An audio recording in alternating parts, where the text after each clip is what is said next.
Un ordre brutal trancha le silence, « Je t'avais dit de ne pas l'appeler, tu m'entends ?» Les mots brisèrent le silence de marbre du hall Langston comme un couteau dans la soie. Derek Langston s'arrêta à mi-chemin, le claquement de ses semelles de cuir étouffé par la réprimande résonnante. La lumière de fin d'après-midi filtrait à travers les imposants rideaux, dessinant des rayures dorées sur le sol ciré. D'une main, il serrait un ours en peluche italien artisanal, le cadeau qu'il avait offert à sa fille B. L'espace d'un instant, un doux sourire étira ses lèvres. Mais ce sourire disparut au son d'un cri authentique et fragile. Il laissa tomber sa valise sans hésiter et monta précipitamment l'escalier majestueux, chaque pas résonnant dans le couloir silencieux. Il ne l'appela pas par son nom, il suivit simplement le murmure entrecoupé, « Je voulais juste appeler papa ». À la porte, il la poussa et trouva Maya recroquevillée au bord de son lit, les genoux serrés contre sa poitrine, les cheveux humides de larmes. Dans ses petites mains, un lapin en peluche abîmé. Janet, la gouvernante depuis près de 20 ans, se penchait sur elle, les bras croisés, le regard plein de fureur. « Tu n'as rien à faire ici, tu le sais », cracha-t-elle. « Ce n'est pas un endroit pour des enfants comme toi. Les enfants noirs ne vivent pas dans des maisons comme celle-ci, à moins qu'ils ne fassent le ménage. » Maya gémit tandis que Janet se rapprochait d'elle. « Tu te prends pour sa fille ? Il ne t'aime pas. Tu n'es qu'une charité pour le faire paraître noble. » Le temps s'arrêta pour Derek. Puis il s'avança, la voix calme mais tranchante comme un rasoir, « Elle m'a crié dessus. » Le visage de Janet se vida. « J'essayais juste de la discipliner, » balbutia-t-elle, mais ses yeux ne quittèrent pas les siens. « Cet enfant est ma fille. » Il traversa la pièce en 2 enjambées et s'agenouilla près de Maya, la serrant dans ses bras. Elle s'accrocha à lui comme si elle craignait qu'il ne disparaisse. « Papa est là », murmura-t-il d'une voix douce contre ses larmes. Il ne prit pas la peine d'élever la voix. « Quitte cette maison maintenant. » Devant les protestations de Janet, il appuya sur l'interphone, « Travis, escorte Janet hors de la propriété immédiatement. » Sans poser de questions. En quelques secondes, ses pas s'éloignant résonnèrent dans le couloir, puis le silence. Derek serra Maya contre lui, son corps tremblant contre sa poitrine. « Je ne voulais pas la mettre en colère, » murmura-t-elle. « Elle a dit que je n'étais pas à ma place, que tu me renverrais. » Il regarda autour de lui aux peluches, meubles design, livres alignés du sol au plafond mais rien ne l'avait protégé. « Maya, dit-il, je t'ai choisi.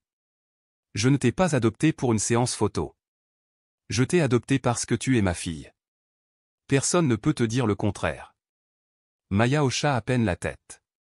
Plus tard, bien après le coucher du soleil, Derek resta assis en silence près de son lit, écoutant sa respiration régulière. La justice ne viendrait pas du silence, il commençait à le comprendre. Toute la nuit, il resta éveillé, murmurant, « Tu es en sécurité, ma puce. Papa est là. » À l'aube, les articulations douloureuses et les yeux injectés de sang, il se leva enfin. Maya était allongée près de son ours en peluche, respirant doucement. Dans la cuisine silencieuse en contrebas, il cassait des œufs et du bacon de dinde, tandis que le café coulait à flot à ses côtés ou des mouvements appris par la mémoire musculaire, mais chargés d'un nouveau but. « Bonjour, papa » dit Maya en entrant dans la pièce. Elle serrait l'ours italien contre elle et grimpait sur un tabouret. Après quelques bouchées, elle demanda, « Est-elle partie ?» « Oui » répondit-il. « Janet ne reviendra pas » les lèvres de Maya tremblèrent. « Cette maison ne veut pas de gens comme moi. » Il s'agenouilla et leva les yeux vers elle. « Cette maison t'appartient autant qu'à moi. Ta peau, tes boucles, ta voix, tout ce qui te concerne appartient ici. Tu n'es pas une invitée.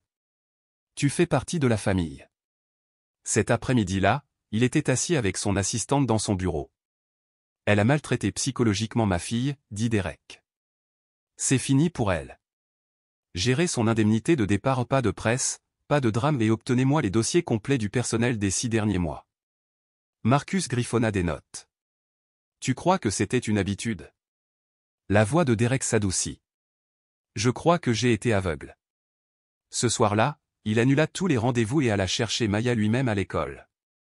Sur le chemin du retour, ils partagèrent une glace au tourbillon de chocolat avec vermicelle arc-en-ciel pour elle, vanille pour lui tandis qu'elle discutait de peinture au doigt en cours d'art plastique. Lorsqu'elle lui demanda s'il devait repartir bientôt, il lui serra la main. Pas avant un moment. Plus tard, alors qu'il l'abordait, elle murmura, « Et les autres ? Derek s'assit au bord de son lit. Je ne sais pas, mais je vais me renseigner. Je ne laisserai plus personne être méchant. Promis. Son sourire était ensommeillé, mais sincère. De retour dans son bureau, il se servit du bourbon et fixa une photo, le jour où il avait ramené Maya à la maison, ses bras de 5 ans autour de son cou. Il murmura, pas encore. Il posa la photo, prit son téléphone et appela son chef de sécurité. Ben, fais une fouille interne, tout le monde, passé et présent. J'ai besoin de savoir qui est ici pour les bonnes raisons. À mesure que la nuit tombait, le silence prenait un sens nouveau. Cette fois, sa présence parlerait plus fort que les paroles de n'importe quelle gouvernante. C'était le souffle avant le jugement. Dererick se tenait à la fenêtre de son bureau, les mains croisées derrière le dos, regardant le soleil étirer ses doigts sur le jardin. Le rire de Maya montait du jardin, où elle chassait des bulles aux reflets arc-en-ciel dans l'air matinal. Il l'observa un long moment, le rythme de sa joie à la fois apaisant et le rendant humble. Quelques jours plus tôt, cette même enfant avait tremblé sous un torrent de haine dans sa propre chambre. Son téléphone vibra sur le bureau derrière lui un message de Ben, enquête de sécurité terminée, 3 membres du personnel signalés, rapport et vidéo joints.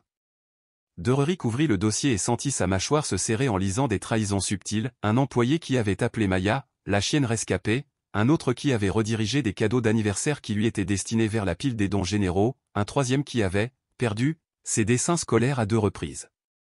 Aucune de ces infractions n'était suffisamment grave pour justifier des poursuites judiciaires, mais au cœur d'un enfant, c'étaient des blessures. Dererick sentit une flamme de fureur sourde et constante s'enflammer. Cette pourriture s'était développée silencieusement, cachée comme de la moisissure dans les murs, jusqu'à ce que les dégâts soient profonds.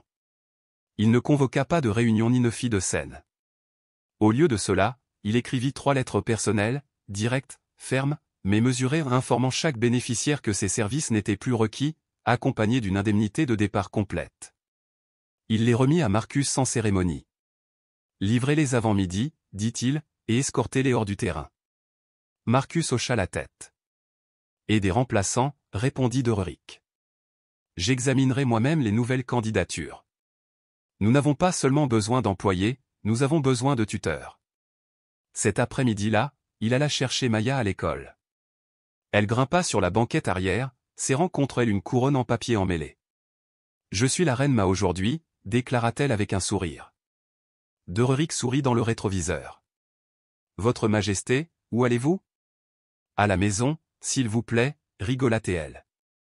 Ils discutèrent sur le chemin du retour, sans émotion. Dererick évita soigneusement de mentionner Janet ou le personnel. Il voulait que les journées de Maya soient remplies d'émerveillement, et non des conséquences d'erreurs d'adultes. Après le dîner, Maya lui demanda de dessiner dans son bureau pendant qu'il travaillait. Il l'installa à la table basse près de la fenêtre et la regarda fredonner, ses petits pieds se balançant sous sa chaise. À un moment, elle leva les yeux et demanda, « Papa, tu en avais un ?» Dererick marqua une pause, un stylo à la main. « Non, dit-il doucement, pas un qui soit resté. »« Alors comment sais-tu en être un ?» Sa question le fit se retourner et sourire doucement. « Parce que je sais ce que ça fait de ne pas en avoir. » Elle cligna des yeux, hocha la tête une fois, puis reprit son coloriage. Plus tard dans la nuit, une fois Maya endormie, Dererick parcourut la maison et remarqua des choses qu'il n'avait pas vues depuis des années, une photo décolorée d'une poignée de main avec un sénateur, un prix filante. Repique poussiéreux, une vitrine à trophées, aucune trace de l'œuvre de Maya, aucun dessin encadré, aucun diplôme de maternelle. Comment avait-il pu passer à côté de ça? Cette maison avait été construite pour impressionner, pas pour garder des souvenirs. Il mit de côté un cadre vidé, le lendemain, appela un décorateur. « Je veux refaire la maison, pas la charpente, juste l'âme. » Des photos de famille, ses œuvres, des couleurs douces, des choses qui rappellent la maison. Le décorateur, après un moment de confusion, hocha la tête avec un sourire doux, « Quand on aura fini, on aura l'impression qu'elle a toujours vécu ici. » La transformation commença lentement, pièce par pièce. Maya s'en aperçut en quelques jours. « Tu as accroché mon tableau ?» demanda-t-elle, émerveillée par l'aquarelle en désordre au-dessus de la cheminée. « C'est un chef-d'œuvre, dit Dererick. » À la fin de la semaine, il y avait des jouets dans le salon, un coin lecture dans un coin et son nom gravé sur une toise en bois près du garde-manger.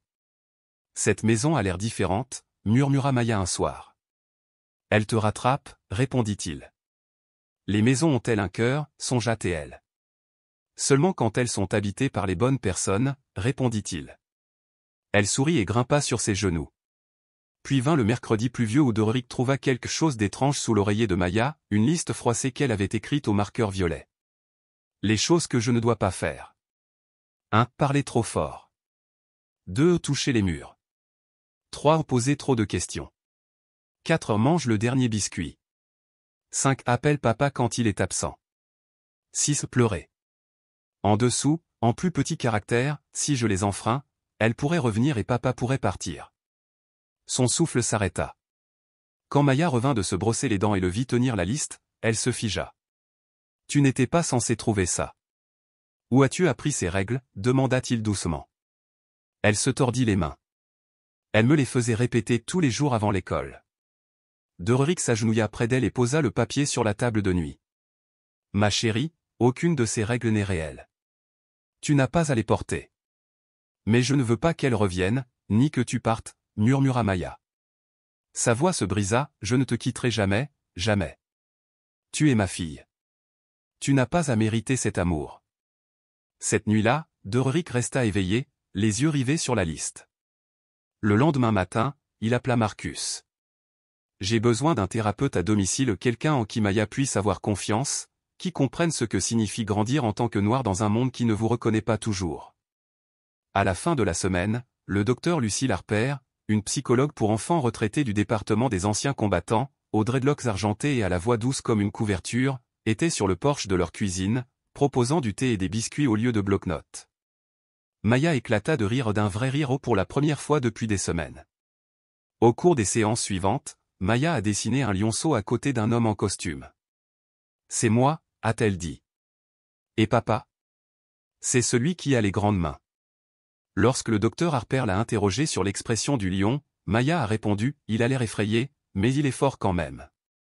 Après une séance en soirée, Doric a avoué au docteur Harper qu'il se sentait coupable et a compris que s'il ne le nommait pas, Maya penserait qu'elle en était la cause. Bientôt, Doric découvrit une boîte cachée dans le placard du couloir, les dessins abandonnés de Maya, son bracelet de perles, une carte sur laquelle était écrit « À papa de la part de Maya, je t'aime même quand tu n'es plus là », et un mot de Janet qui qualifiait tout cela de déchet. Sa poitrine se serra en posant chaque pièce sur son bureau, des miettes de l'amour d'un enfant qu'il ignorait. Il ordonna une vérification complète des images de sécurité pour déceler les interruptions pendant les gardes de Janet, découvrant des coupures répétées de la caméra juste après l'école. C'était calculé, isolant Maya dans le silence.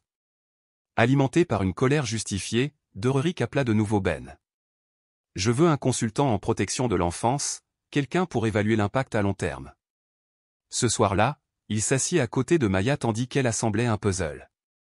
Janet t'a-t-elle déjà dit de ne rien me dire, demanda-t-il. Elle hocha la tête.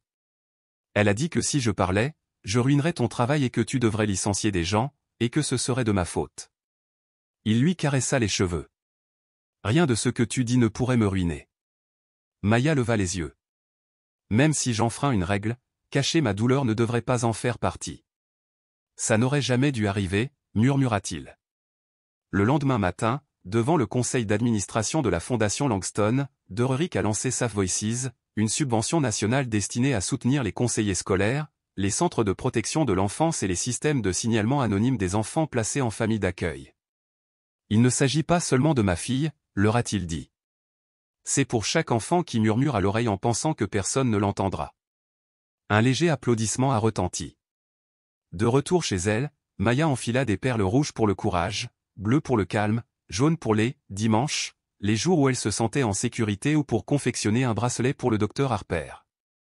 Lorsqu'elle demanda si les gens pouvaient vraiment changer, Doric admit « Je crois que je change encore. Chaque fois que tu me fais confiance, je change un peu plus. » Elle sourit et glissa le bracelet terminé dans une pochette en velours. « Puis-je venir avec toi demain ?» demanda-t-elle. « Il est peut-être temps que je t'écoute aussi », répondit-il. Ensemble, ils entrèrent dans l'espace chaleureux et accueillant du docteur Harper, la maison d'artisan avec ses carillons et ses livres d'images. Maya lui offrit son cadeau. « Il est magnifique », dit le docteur Harper.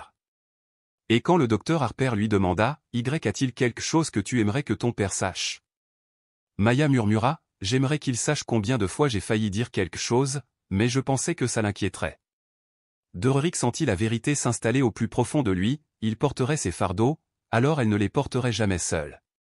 Cette nuit-là, sous un ciel étoilé, Derrick brûla la liste violette de Maya sur la terrasse. Elle regarda les cendres se disperser au vent, puis glissa sa main dans la sienne. L'air était frais, mais ses doigts étaient chauds. Dans ce silence, il comprit que ce n'était pas seulement un nouveau départ pour sa fille de 8 ans, mais aussi pour lui. Non pas comme sauveur, ni comme PDG, mais comme père et enfin, il apprenait à en être un. La pluie claquait sur le pare-brise comme un métronome lent et régulier. Il n'était pas allé chercher Maya en milieu de semaine depuis des mois, non pas par manque de volonté, mais parce que la fondation et l'entreprise lui prenaient chaque heure libre. Mais tout avait changé. Il avait changé. Il avait créé ce moment comme s'il était sacré, car pour lui, il l'était. Il sortit sous la bruine, parapluie à la main, et traversa le trottoir glissant juste au moment où les portes à deux battants s'ouvraient. Un élan de rire, le cliquetis des sacs à dos et le grincement des baskets se répandirent dans l'air. Les enfants se déversèrent comme des confettis, certains se précipitant dans les bras des autres, d'autres bondissant vers les bus scolaires jaunes. Et puis il la vit. Le visage de Maya s'illumina comme un lever de soleil dès qu'elle le vit. « Papa » cria-t-elle, ses boucles s'agitant follement tandis qu'elle courait. Son imperméable violet flottait derrière elle comme un étendard de pure joie. Il s'agenouilla et ouvrit les bras. Elle se jeta contre son torse, humide, chaude et débordante d'excitation. Il la souleva sans effort, sa petite silhouette se serrant contre lui comme une pièce manquante. « Devinez quoi » demanda-t-elle d'une voix enjouée. Tandis qu'il la portait vers la voiture, elle continua à jacasser, « Madame Adams m'a choisi pour lire les annonces la semaine prochaine. » Dit Derek, un sourire éclatant sur son visage tandis qu'il l'attachait. « C'est incroyable, ma puce.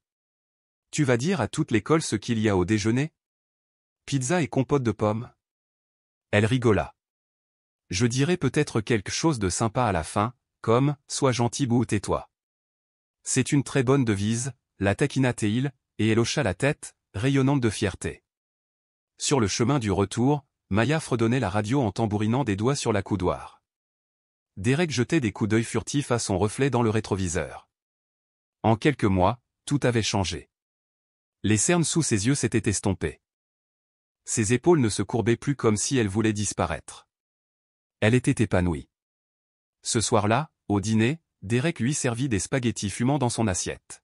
« Dis donc, ma puce, dit-il d'une voix douce.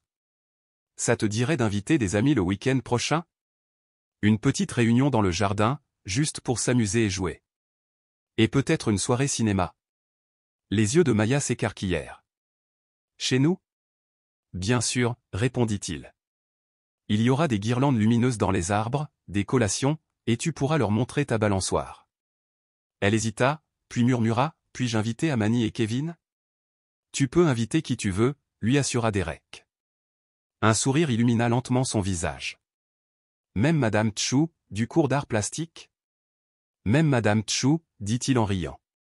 À partir de là, l'idée a fait son chemin. Maya a pris du papier et des feutres et a commencé à dessiner des invitations, chacune ornée d'une version dessinée de leur maison, surmontée de minuscules étoiles scintillantes. Derek observait depuis la porte de la cuisine, une chaleur lui enveloppant la poitrine.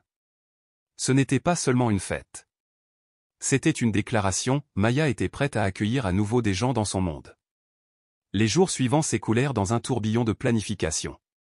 Derek engagea une petite équipe de traiteurs. Marcus coordonna l'éclairage. Travis, responsable de la sécurité, inspecta le jardin et installa des détecteurs de présence supplémentaires, par mesure de sécurité.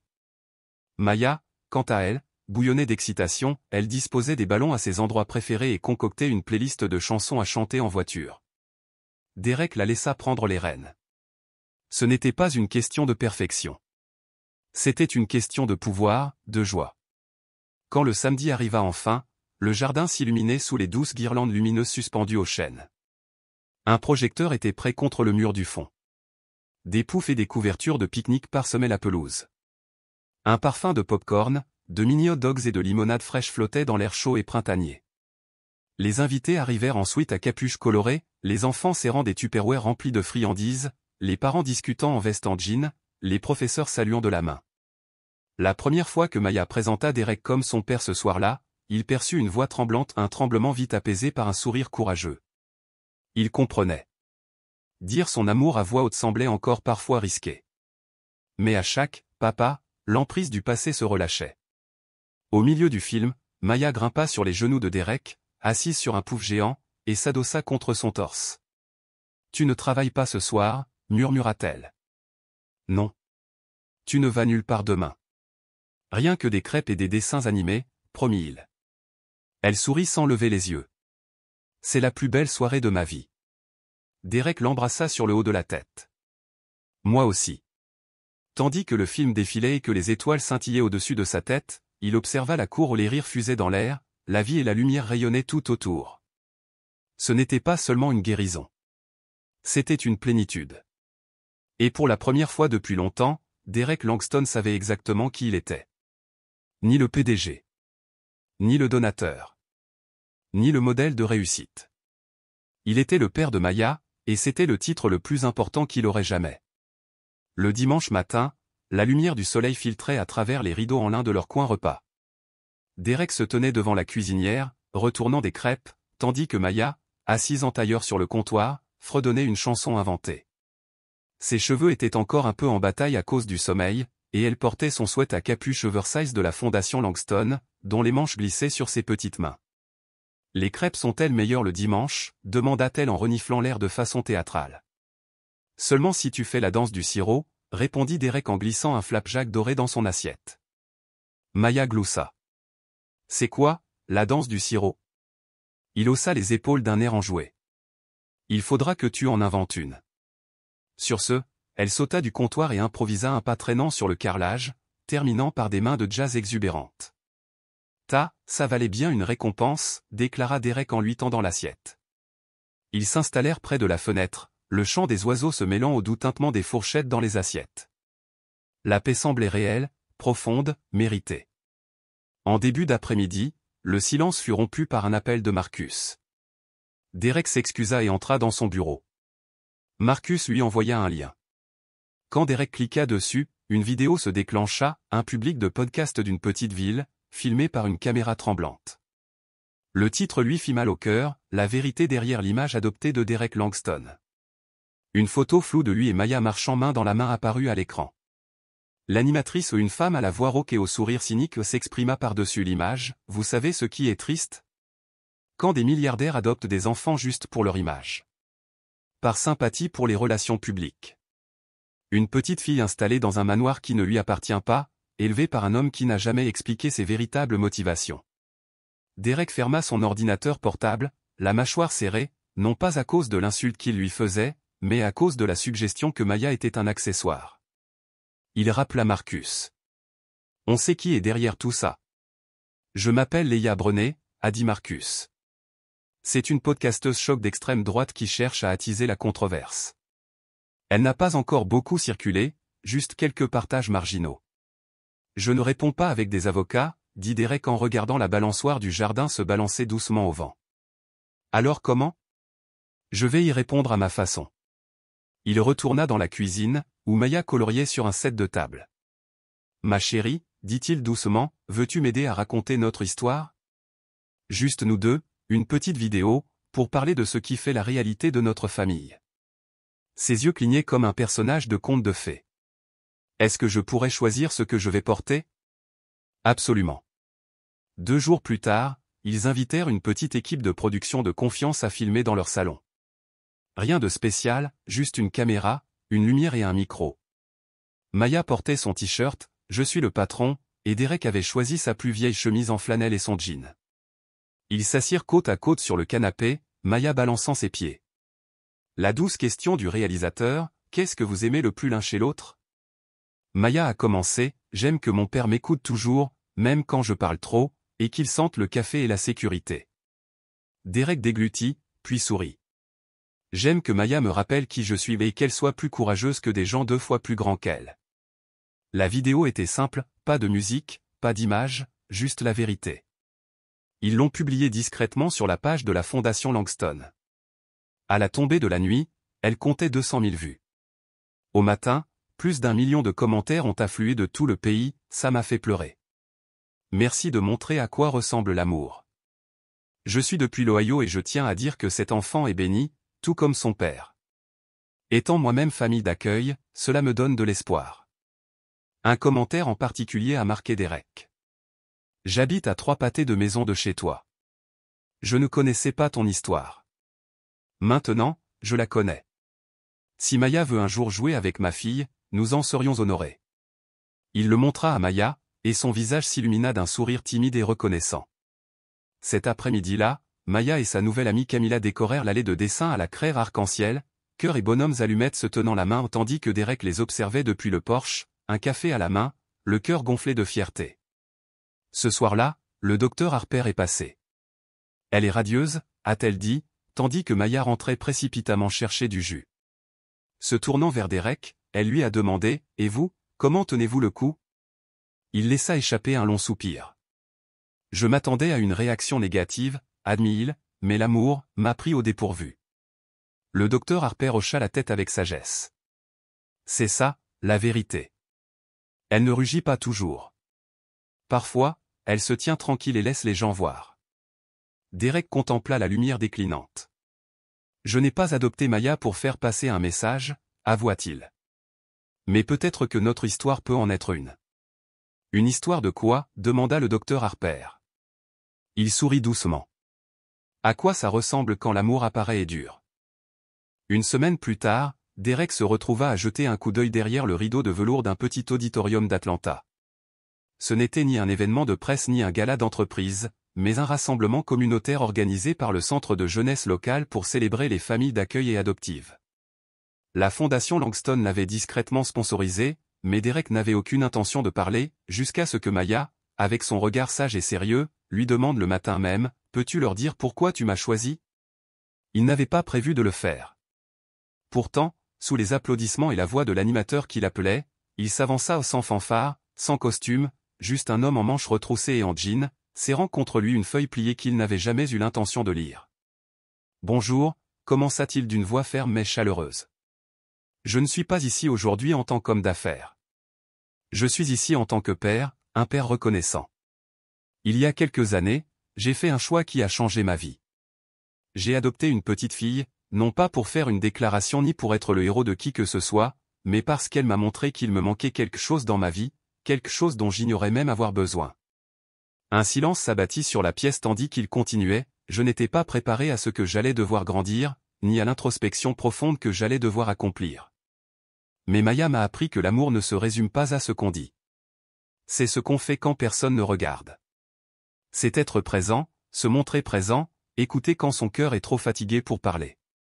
Et parfois, c'est tenir la main d'un enfant, même quand on n'est pas sûr d'être assez fort pour porter son passé. » Il marqua une pause, les yeux brillants. « Je ne l'ai pas sauvée, » murmura-t-il.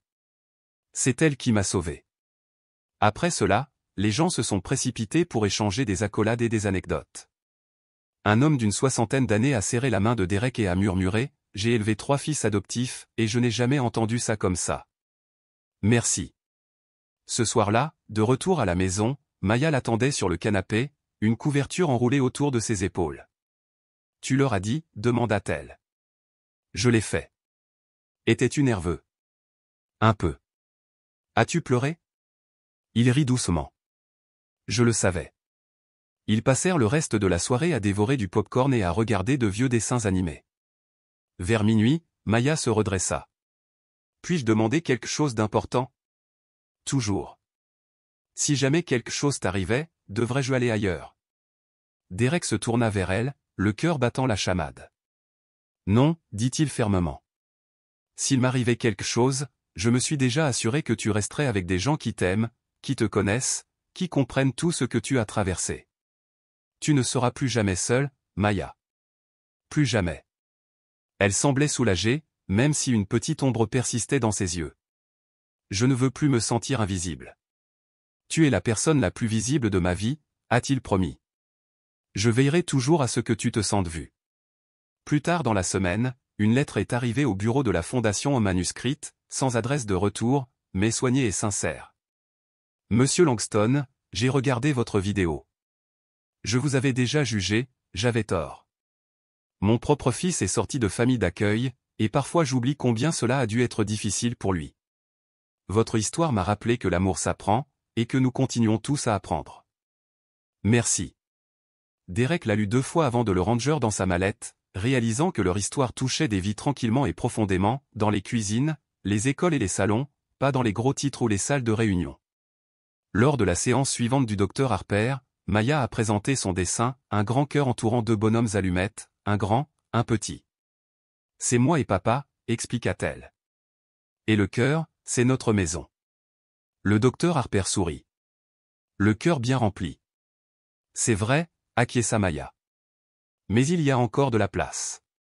Pour plus de quoi? Pour les gens, dit Maya. Elle se tourna vers Derek, qui haussa un sourcil. Peut-être pas maintenant, mais un jour, on pourrait aider un autre enfant, non? Il resta assis en silence, la poitrine gonflée d'émotion. Oui, dit-il finalement. Quand nous serons prêts, nous ferons de la place. À cet instant, un non-dit passa entre eux pas seulement à propos de l'adoption, mais aussi de croissance, de guérison et d'héritage. Maya, qui craignait autrefois de parler trop fort, rêvait de donner la parole à quelqu'un d'autre et Derek savait que c'était l'écho d'amour le plus puissant qu'il ait jamais entendu. C'était une chose d'être assis dans une salle remplie d'experts et de décideurs débattant des échecs politiques et institutionnels. Mais Derek se souvint alors des paroles de maman, on pourrait aider un autre enfant, non? Il se leva et dit oui. Le sommet s'est tenu à Washington, D.C., dans une salle de conférence calme nichée au cœur d'un bâtiment historique. Des dizaines de représentants ont occupé les fauteuils élégants, assistants sociaux, thérapeutes, juges, responsables d'associations tous unis par une frustration commune. Une tension lourde et silencieuse s'installa dans la pièce, née d'années d'épuisement professionnel, de passion à l'état brut et de lourdeurs administratives. Derek fut le dernier à prendre la parole. Il tenait une petite photo de Maya aux ses boucles illuminées par le soleil de midi, une craie à la main, tandis qu'elle dessinait des cœurs dans l'allée, la langue tirée par la concentration. Je n'ai pas adopté Maya pour changer le système, commença-t-il d'une voix posée. Mais après avoir vu à quel point cela l'avait presque brisé, j'ai su que je devais parler. Il parla de Janet, des règles cachées que Maya s'imposait, des séances de thérapie exténuantes, des revers douloureux et du retour progressif du rire. Il n'existe pas de tableur pour mesurer le coût du silence, dit-il, mais croyez-moi, il est exorbitant. Les enfants ne survivent pas seulement au traumatisme, ils emportent l'écho comme un écho dans tous les aspects de leur vie. Si nous ne les accueillons pas là où ils sont, avec une véritable empathie, ils deviendront des adultes qui n'auront pas encore appris la peur. Lorsqu'il eut terminé, le silence resta dans la salle, puis, lentement, des applaudissements éclatèrent. Une juge s'approcha de lui en souriant. « Nous avons besoin de plus de voix comme la vôtre dans ce domaine, dit-elle. Pas seulement des données, mais des histoires. » Derek lui sourit en retour. « J'en ai plein d'autres, d'où ça vient. » Plus tard, de retour à la maison, Maya avait préparé une surprise. Lorsqu'il ouvrit la porte d'entrée, elle se tenait là, serrant contre elle un plateau avec 2 tasses de chocolat chaud et une pancarte faite main sur laquelle était écrit « Bienvenue à la maison, papa héros ». Il rit, la prit dans ses bras et murmura « C'est toi la vraie héroïne ». Elle sourit « Non, on est une équipe ». Ce soir-là, alors qu'il se blottissait pour lire avant de dormir, Maya demanda « Tu crois qu'on vivra toujours dans cette maison ?» Pourquoi demanda Derek. Elle haussa les épaules. Je me demandais juste si on déménagerait un jour, peut-être dans un endroit où plus d'enfants auraient besoin de nous. Il lui caressa les cheveux, le cœur battant. Je pense que partout où on ira, on ramènera notre maison avec nous, car la maison, ce n'est pas un lieu, ce sont les gens qui y vivent. Maya se blottit plus fort. Je veux la porter à quelqu'un d'autre un jour. Tu le feras, murmura-t-il. Tu l'as déjà fait. Dehors, sous le ciel nocturne, le jeune chêne qu'ils avaient planté se balançait doucement au vent enraciné, stable, devenant plus fort de jour en jour, tout comme eux. Près d'1 an s'était écoulé depuis que Maya avait franchi les portes de la maison de Derek Langston, seul avec un sac à dos et un regard méfiant. Désormais, les murs résonnaient de rire, de secrets murmurés et du rythme inimitable de l'appartenance. Mais avec la croissance naissaient de nouveaux chapitres, et ce matin-là, Maya découvrit une lettre dans la boîte aux lettres. Pendant une semaine, elle avait vérifié chaque jour, espérant trouver un mot de sa correspondante du Nouveau-Mexique. Au lieu de cela, parmi les factures habituelles, elle trouva une enveloppe couleur crème timbrée. Curieuse, elle la glissa sur la table du petit déjeuner à Derek. Il l'ouvrit lentement, parcourut les lignes dactylographiées, puis marqua une pause. « C'est de la part du service de protection de l'enfance de l'État, dit-il, les yeux brillants. « On a des ennuis ?» demanda Maya, la voix inquiète. Derek rit doucement. « Pas du tout. Ce n'était pas un avertissement, mais une invitation, témoigner devant le Sénat pour plaider en faveur d'un contrôle renforcé des familles d'accueil privées. Il pense que notre témoignage pourrait faire la différence, dit-il. » Il regarda Maya. « Ils veulent qu'on parle tous les deux. » Maya cligna des yeux. « Moi. Seulement si tu veux, la rassura-t-il. Tu n'es pas obligé de dire quoi que ce soit avant d'être prête. Mais je crois qu'on t'écoutera. » Maya resta silencieuse un moment, puis, d'une voix douce mais assurée, dit « D'accord. » 2 semaines plus tard, ils étaient assis côte à côte dans les salles décorées de la capitale de l'État. Derek portait son blazer bleu marine, Maya, une robe à fleurs jaunes, portait sa peluche lion pour la soutenir. Des caméras étaient alignées au fond de la salle, et chaque siège était occupé par des législateurs et des journalistes.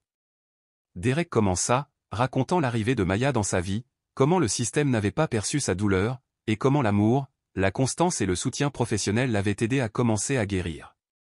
Puis, une main douce sur l'épaule de Derek, Maya se pencha en avant. « Je m'appelle Maya, » dit-elle d'une voix tremblante mais claire. « Avant, je pensais devoir me taire pour être en sécurité, mais maintenant je sais que j'ai le droit de parler. Et quand on écoute, les choses peuvent changer. » Un sénateur s'est penché vers elle. « Merci, Maya. C'était incroyablement courageux. » Ensuite, les couloirs se sont remplis d'assistantes sociales remerciant et de journalistes demandant des interviews. Mais tout ce que Maya voulait, c'était une glace. Au bar du coin, des cuillerées de chocolat fondaient en sourires chaleureux. « Tu crois qu'ils nous ont entendus ?» demanda-t-elle entre 2 bouchées. Derek hocha la tête. « Je pense qu'ils se souviendront de chaque mot que tu as dit. » De retour à la maison, la vie reprit doucement son rythme école, thérapie, histoire du soir mais quelque chose en Maya avait changé.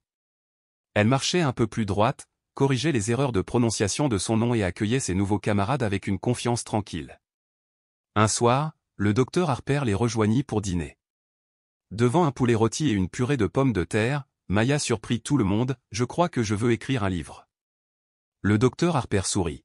« Quel genre de livre ? » Sur la façon dont j'ai réappris à parler fort non pas en criant, mais en parlant fort, dit Maya, les yeux brillants. Le genre de livre qui fait que les gens vous regardent, et non à travers vous.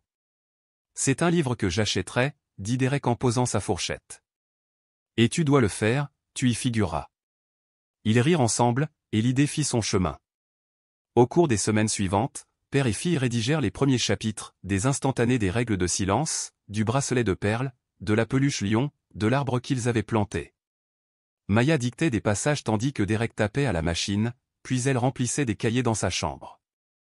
À la mi-août, un livre pour enfants à petit tirage intitulé La voix de Maya émergeait, distribué par les réseaux de familles d'accueil et les bibliothèques. Des illustrations douces et colorées accompagnaient les mots simples et puissants de Maya, même les petites voix font écho, et parfois ces échos construisent des ponts. La première fois qu'elle a vu son histoire imprimée, Maya a serré le livre contre sa poitrine et a murmuré « Je suis réel maintenant ». Derek l'a serré dans ses bras, d'une fierté indescriptible. « Tu as toujours été vrai, Maya, maintenant le monde le voit enfin aussi. » Et ils l'ont compris, non pas grâce à des gros titres clinquants ou à une célébrité fabriquée, mais grâce à une petite fille courageuse et à l'homme qui a choisi de marcher à ses côtés. Ensemble, ils ont transformé leur douleur en bulbe et leur voyage ne faisait que commencer. L'automne arriva doucement, peignant les arbres de nuances d'ambre et d'or. L'air devint vif, les soirées arrivèrent plus tôt et de longues ombres s'étendirent sur la maison Langston. Pourtant, à l'intérieur, la chaleur et les rires s'épanouissaient plus vivement que jamais. Maya venait de rentrer en CM2 et, chaque après-midi, elle franchissait la porte, débordante d'histoire, une expérience scientifique qui avait échoué de manière spectaculaire, une nouvelle amie qui adorait la même bande dessinée, ou un professeur remplaçant à l'accent bostonien prononcé qui la faisait rire. Dererick écoutait chaque histoire avec l'attention profonde d'un homme qui comprenait que ces petits moments, apparemment ordinaires, étaient en réalité les plus précieux. Un soir, après avoir terminé le dîner et débarrassé la dernière vaisselle ensemble, Maya leva les yeux, une étincelle familière dans les yeux. « On pourrait faire Thanksgiving différemment cette année ?» demanda-t-elle. « Comment ça ?» répondit-il en rinçant la dernière assiette. Je veux inviter des gens qui n'ont nulle part où aller, dit-elle d'une voix douce mais assurée. Des enfants qui attendent un foyer, des familles qui débutent comme nous. Dörrick marqua une pause, le cœur gonflé de fierté. C'est une belle idée, dit-il.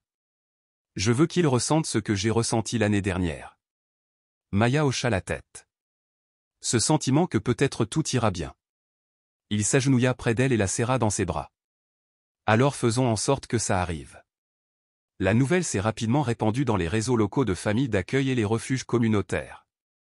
Dörrick a insisté pour qu'il n'y ait ni bannière ni logo, juste de longues tables sous des tentes, des chauffages pour chasser le froid et suffisamment de nourriture pour rappeler à chacun qu'il comptait. Le jour de Thanksgiving, ils ont ouvert grand leur maison et leur cœur. Les bénévoles arrivaient à l'aube pour rôtir les dindes et préparer les accompagnements. Maya gardait le portail d'entrée avec un presse-papier, saluant chaque invité d'un sourire radieux et d'un autocollant sur lequel était écrit « Votre famille aujourd'hui ». En milieu d'après-midi, la cour résonnait du cliquetis des ustensiles, des éclats de rire et du doux murmure des histoires partagées. Les enfants se précipitaient entre le chêne qu'elle et Dörrick avaient planté des mois auparavant, certains adultes restaient assis tranquillement, les larmes aux yeux, savourant une gentillesse qu'ils n'avaient pas ressentie depuis des années. Dörrick se frayait un chemin à travers la foule, offrant des resservis, échangeant des sourires chaleureux, sans jamais perdre de vue Maya. Elle volait de table en table, telle une hôtesse 2 fois plus âgée qu'elle, s'assurant que chacun avait ce dont il avait besoin. À un moment donné, une femme d'un certain âge, coiffée d'un foulard rouge, s'approcha de lui. « Vous ne me connaissez pas, dit-elle doucement, mais mon petit-fils est en famille d'accueil. Je me bats pour en avoir la garde, et je n'étais pas sûr de venir aujourd'hui. » Sa voix tremblait. Puis j'ai vu votre fille, Maya, et elle me l'a rappelé. Mêmes yeux brillants, même cœur courageux. Merci de me rappeler qu'il existe encore des gens bien. Dörrick posa la main sur son cœur. Merci de me l'avoir dit, dit-il. Alors que le soleil baissait, Maya grimpa sur une scène improvisée en bois, aménagée pour la musique et les annonces. Serrant son lion en peluche sous un bras, elle tapota nerveusement le micro. « Salut », commença-t-elle d'une voix douce. « Je m'appelle Maya. » Le silence se fit. Avant, je pensais que Thanksgiving se résumait à de la nourriture, des tartes et des conversations polies, dit-elle, provoquant un petit rire. Mais cette année, c'est différent. On dirait que Thanksgiving est censé être ça, une grande famille. Même si nous ne sommes pas tous de la même famille, même si nous venons juste de nous rencontrer. Elle prit une inspiration. Si tu es là aujourd'hui, c'est que quelqu'un te voit, que quelqu'un t'a voulu et je suis si heureuse que tu sois venu. De légers applaudissements se transformèrent en un tonnerre de joie. Les joues de Maya s'empourprèrent lorsque Dörrick se leva pour la serrer dans ses bras. Tu viens de changer la journée de quelqu'un, murmura-t-il. Je l'espère, répondit-elle, les yeux brillants. Plus tard dans la soirée, une fois le dernier invité rentré et les tables débarrassées, Dörrick et Maya se tenaient sous leur chêne, emmitouflés dans des couvertures douillettes. Les feuilles bruissaient doucement au-dessus de leur tête. On peut faire ça tous les ans, demanda-t-elle. On peut, dit-il en la serrant contre lui. Aussi longtemps que tu veux. Je veux me souvenir, dit-elle en levant les yeux. Pas seulement de ce qui m'est arrivé, mais de ce qui est arrivé après. Tu le feras, promit-il. Parce que tu ne fais plus que survivre, Maya, tu diriges. Elle posa sa tête sur son bras. Tu crois que le sapin sera plus grand l'année prochaine? Plus grand que nous deux, je parie. Ils restèrent là, confortablement silencieux, à regarder les premières étoiles apparaître. À l'intérieur de la maison, sur le comptoir de la cuisine, un exemplaire encadré de la voix de Maya au son livre désormais utilisé dans les salles de classe de 3 états brillait à la douce lumière de la lampe. À côté, un post-it qu'elle avait écrit disait « Nous étions 2. Maintenant, nous sommes plus. » Dörrick souriait à chaque fois qu'il le voyait. Car au final, leur vérité brillait plus fort que tous les mots, une fille qui avait trouvé sa voie, un homme qui avait trouvé sa voie, et un amour qui rayonnait au-delà des apparences, prouvant à tous que la guérison est possible et que parfois, la famille qu'on choisit est celle qui nous sauve.